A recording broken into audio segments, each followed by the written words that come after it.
There are many different options that will allow you to format the cells of your workbooks. You can find them either in the Home tab of the ribbon or through a right-click and selecting Format Cells. As you can see, you can change the font and font size of the selected cells from this part of the Home tab. Let's say that I would like to select multiple cells and change their font to Arial. I will select the cells first and then change their font from the box containing all fonts that are available in Excel.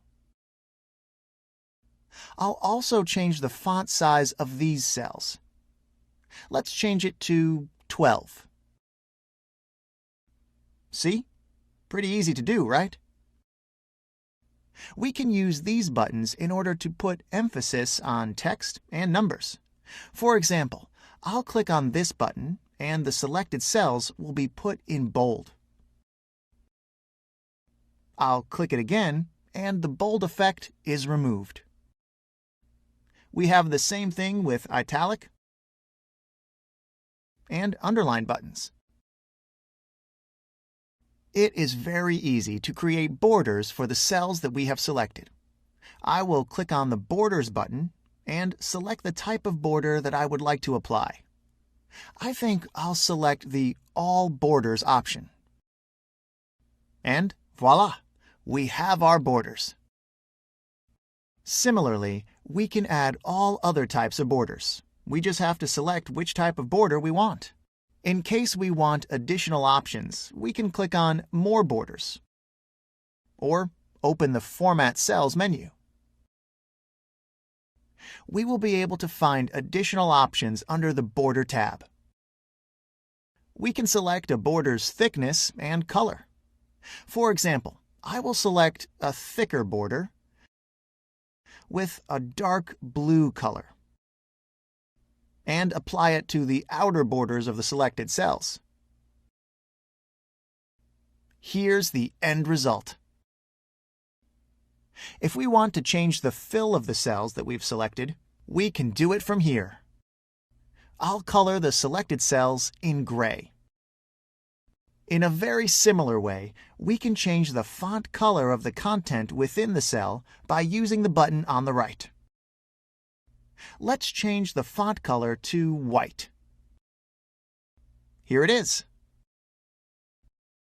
Let's provide a practical example. We have the following table which contains 3 fields: name, company, and telephone number.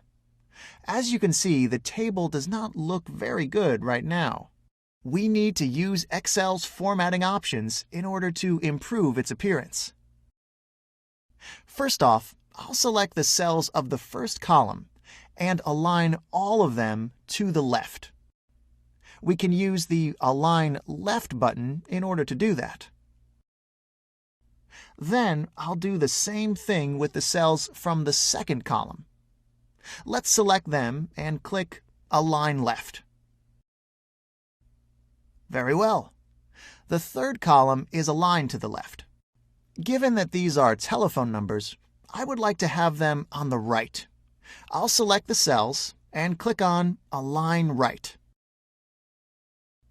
Do you notice that the data in the top row does not seem aligned? The first and third columns are somewhat below the second one. Let's select the cells of the top row of the table and align them to the top. That's better. Now let's add a few extra formatting details to the table. Let's change the fill of all cells to white. I'll select the cells and use the Fill Color button in order to change their fill. Here it is. Now we need to emphasize that the top row is the title row of the table. I will change its font color to dark blue, and we'll put it in bold. That's better. The final detail, which will complete the table, will be to add a border below the title row. Let's open Format Cells and select the Border tab. Here we can choose the thickness of our border. its color, and exactly where to place it. I will use a dark blue color, given that the text is in dark blue. And here is our end result. Not bad for a start, right? These commands allow us to organize our data very neatly and efficiently. It was a pleasure showing you some of the formatting options in Excel. Don't go yet. We have lots of work ahead of us.